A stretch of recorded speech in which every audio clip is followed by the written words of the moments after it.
अमर सुहाग की कथा। अमर सुहाग एक ब्राह्मण ब्राह्मणी थे। उनकी 5 बेटियां थीं। पांचों बेटियां विधि विधान से देवादिदेव महादेव और माँ पार्वती की पूजा किया करती थी और उनकी कथा सुनाती थी। पूजा के समय चारों बेटियां दीपक जलाती तो पूजा पूर्ण होने तक जलता रहता, परंतु 5वीं बेटी का दीपक कहानी सुनने से पहले ही बड़ा हो बुझ जाता था। यह देखकर 5वीं बेटी को चिंता होने लगी। सभी बहनों का दीपक तो जलता है, पर मेरा दीपक क्यों बुझ जाता है।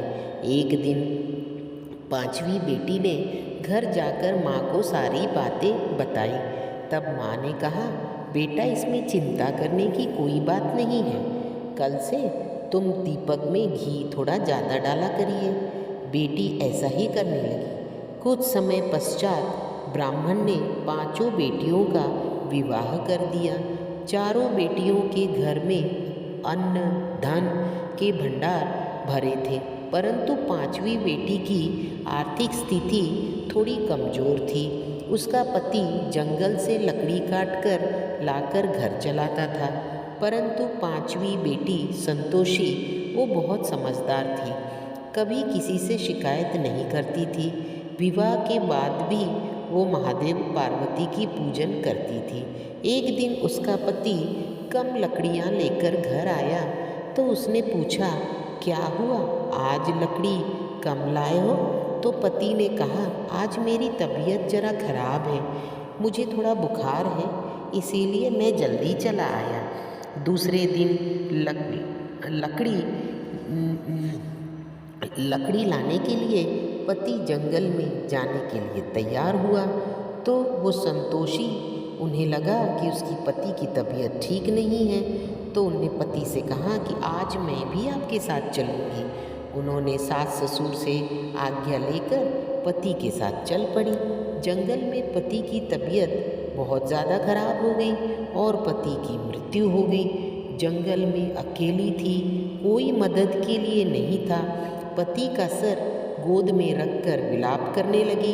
रोते रोते शिव पार्वती जी को पुकारने लगी, हे महादेव, हे माँ पार्वती, मैंने सदैव आपका ध्यान पूजन किया है, आपके सिवा मेरा कोई नहीं है। मैं घर जाकर मेरे बूढ़े सास ससुर से क्या कहूँगी? लड़की का विलाप और सच्ची भक्ति देखकर माँ पार्वती ने कहा, हे प्राणनाथ, इस निर्जन जंगल में हमें कौन पुकार रहा है? हमें उसकी रक्षा करनी चाहिए। माँ पार्वती जी ने पूछा, लड़की, क्या हुआ है, तुम क्यों रो रही हो? तब लड़की ने सारी बात बताई और महादेव जी पार्वती माता के चरण पकड़ लिए और विनती करने लगी। उनकी पूजा भक्ति से प्रसन्न होकर उसके पति को जीवन दान दे दिया और आशीर्वाद दिया कि जो कोई भी सुहागन स्त्री श्रद्धा भक्ति से अमर सुहाग की शिव पूजन कर कथा सुनेगी और सदैव अखंड सौभाग्यवती रहेगी, उसके सुख संपत्ति अन्न धान धन्य से भंडार सदैव भरा रहेगा। तो सब एक साथ हमारे साथ बोलिए, जय जय महादेव, माँ पार्वती जी की जय हो।